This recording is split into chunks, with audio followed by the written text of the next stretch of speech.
Hey, are you doing something to the water? I'm in the middle of a shower and I lost my water. Well, sometimes things don't go as planned. This is supposed to be a 30-minute job to tap this water line and get my water meter in. This is actually a 4-episode series, 4 parts, and RV park infrastructure. This is episode 2, and the parts of this is where the City of Linden Utilities comes out and they gingerly dig up the existing water line without damaging it. So that's a kind of a careful process. And then tapping into the line, and there was a little oopsie there. So stay tuned. That would be kind of interesting. And then we're going to show the actual connection of that of the 2-inch to the 3-inch tap.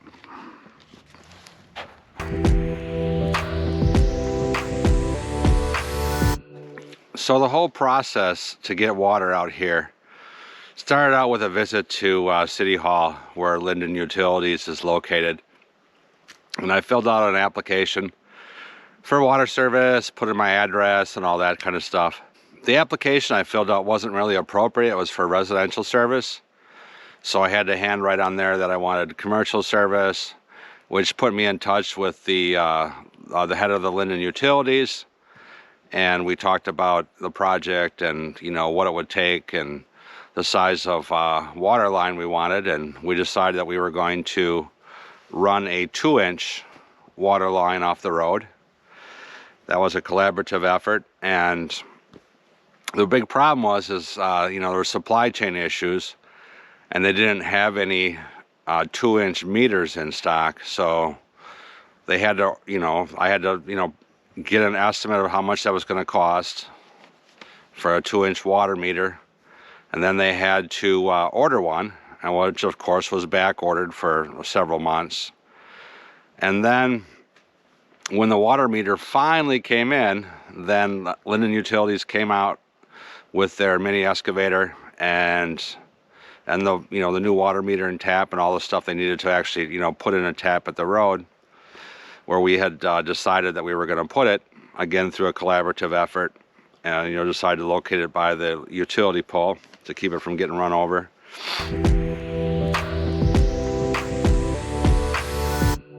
So they came out and with their mini excavator and just started scraping, as you can see here. The soil, it's not really soil out here, it's chert, it's more rock, as you can hear. And they just started scraping off a foot or so of the chert that covered up the water line at the road. And then there were some helpers that had some shovels. They had this long rod with a handle on the top of it where they could poke down through the soil to locate where the 3-inch water line was. And it was kind of a slow process because they didn't want to damage the water line that was there in the road, but eventually they did locate it, and they would take another scoop out with the excavator, and then the helpers would go in and hand shovel and hand dig, and that was kind of an iterative process until they could get the the water line completely uncovered.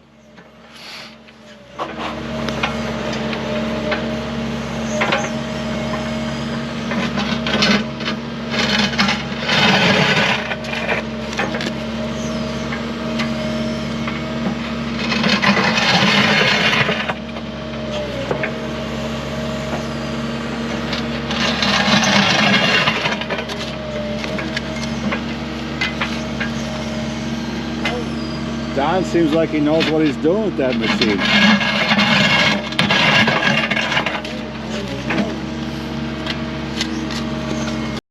Once they had enough dirt cleared around the water line at the road, then they came at a 90-degree angle off the road where the shutoff valve was going to go and the water meter, and started digging that back. And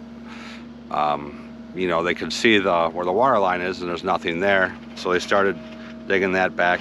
We were actually doing the electrical primary at the same time, so on the left here you can see the 3-inch PVC conduit at the electric pole. So we didn't really have to do a whole lot of, you know, worrying about hitting other things because electric hadn't been in yet. You know, we only had to worry about the water and the gas at the road, and the people that were in charge of that were out there doing the digging. So everything was, you know, good to go there.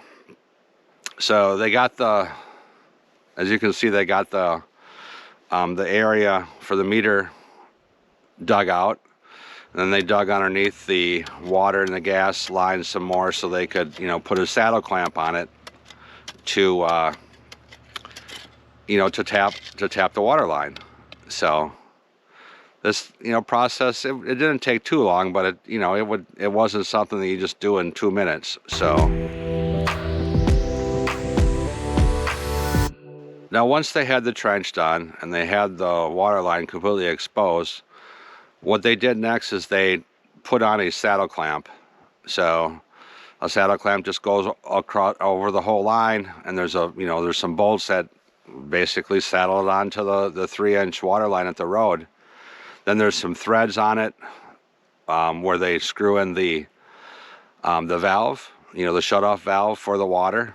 That will screw into the saddle clamp.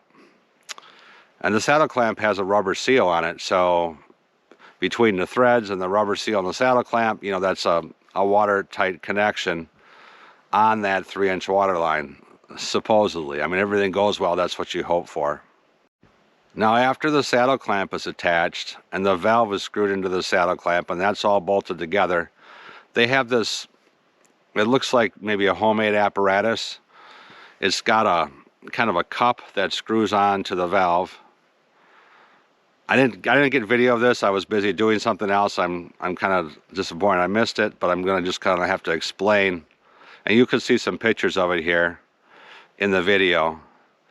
But they have like this cup that goes over the water valve, and then it's got a hole in the end of it where a drill bit goes through.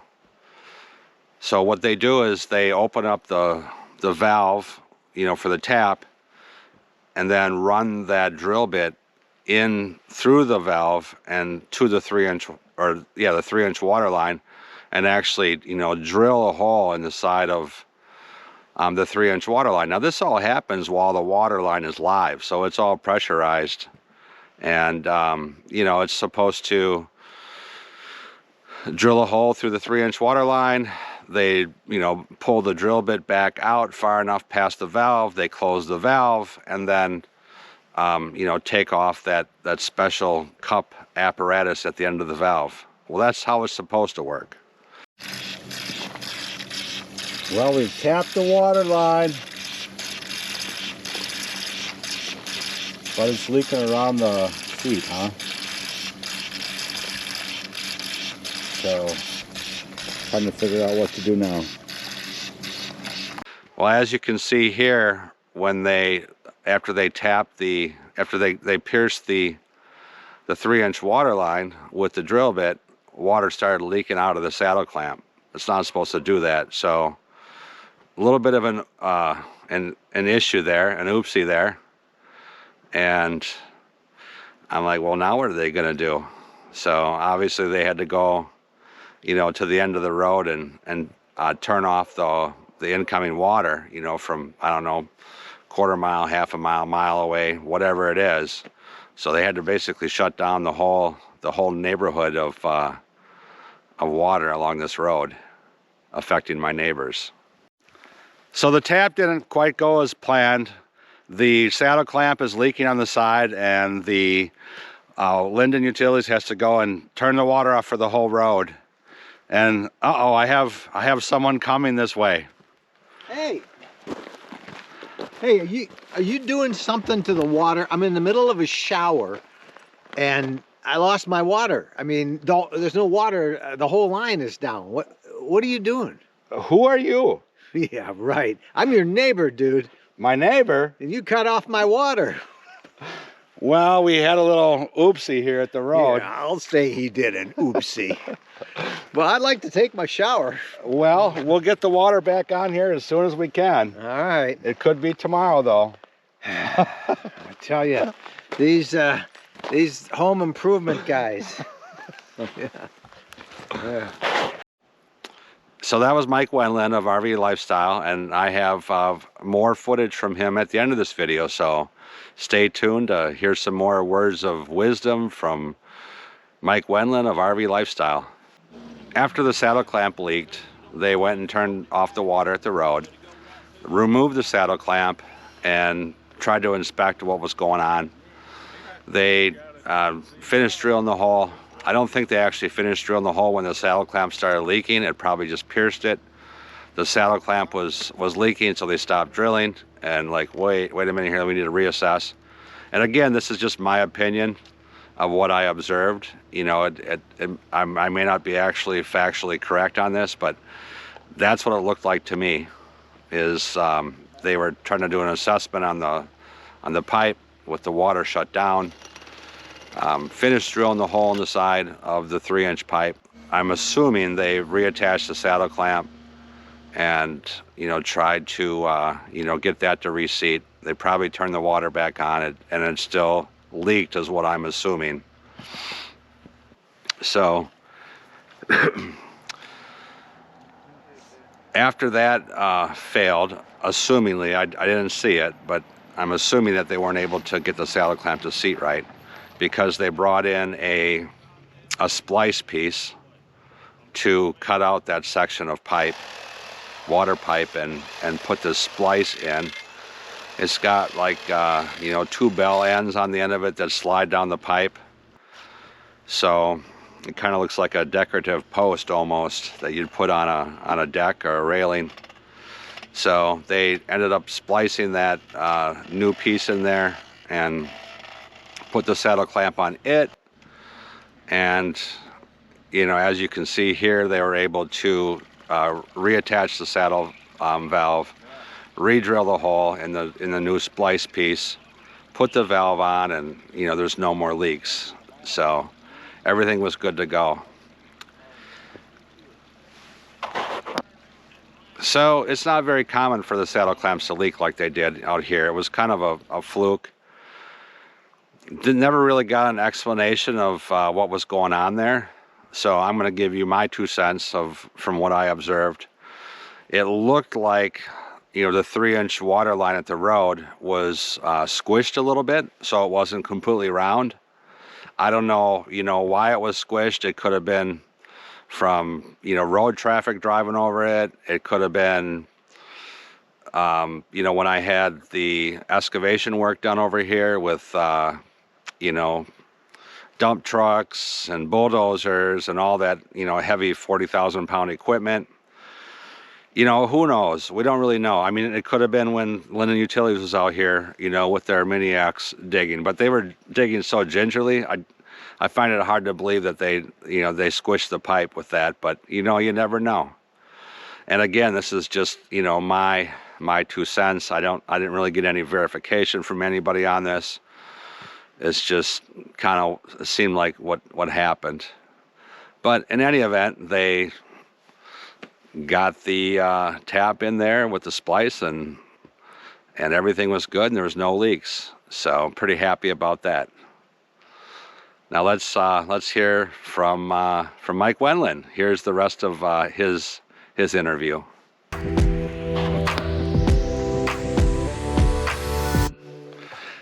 So this is Mike Wendland And Bo. Hey, Bo. Of the RV Lifestyle channel, and your website is rvlifestyle.com. That's right. Yep. So Yeah.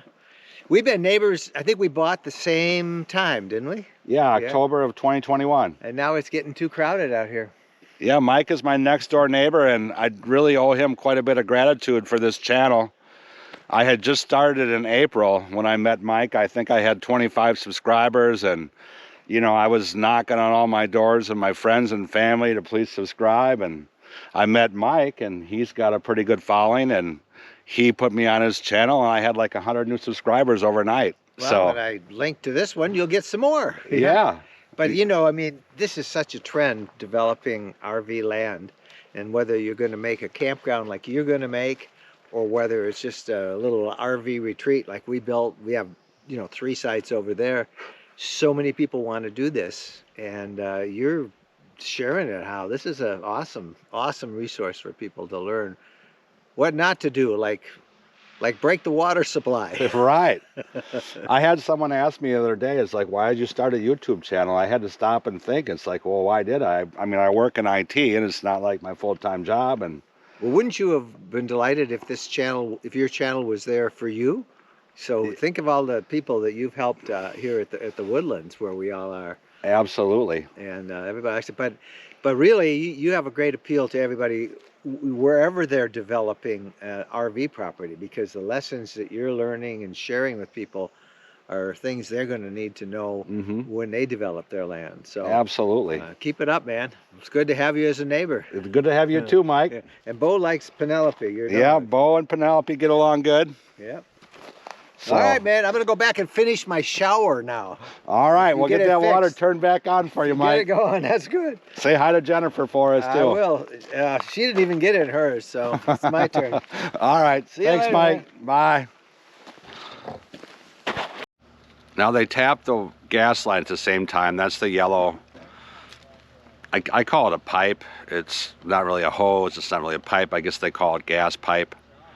But it's like PEX, and they tap that, and you can see the water meter is actually inside of, you know, a big tub. I think it's plastic on the side. It's a metal top, real heavy, to encase that 2-inch water meter that the city installed. So everything is good to go. And in the next video, we'll be talking about the backbone, installing the water backbone down the property. Like, subscribe, ring the bell, comment. I hope you enjoyed the video, and I will see you in the next video.